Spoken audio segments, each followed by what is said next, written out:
И последнее. В Нерюнгри, в Центре культуры и духовности имени Пушкина, состоялось долгожданное событие в жизни каждого студента – посвящение в первокурсники. О торжестве расскажет Екатерина Павлова.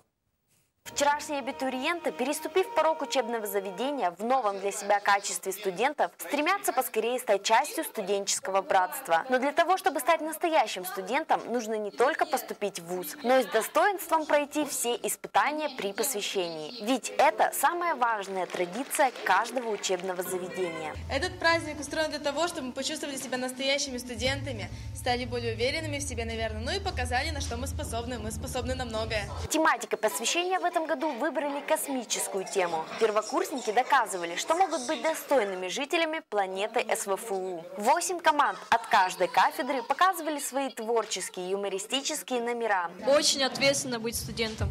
Студентом быть — это очень хорошо, это самые лучшие годы жизни. Помимо студентов в посвящении принимали участие и творческие коллективы города. Яркий праздничный концерт посвящения в студенты подарил зрителям множество шуток, розыгрышей, творческих номеров. Могу сказать, что мероприятие замечательное. Все очень здорово, все очень понравилось. Да, выступление было отличное. Понравилось. Говорю будущим абитуриентам и будущим первокурсникам, что они сделали правильный выбор, поступив в наш институт. По окончании прошедшего на ура концерта посвящения всем группам-участникам были вручены грамоты в различных тематических номинациях. Активное участие в столь масштабном праздничном мероприятии позволяет проявить себя в первые дни обучения, найти новых друзей и ближе познакомиться с однокурсниками. Сегодня у наших студентов, у наших ребят есть официальная возможность считаться настоящими первокурсниками Северо-Восточного федерального университета.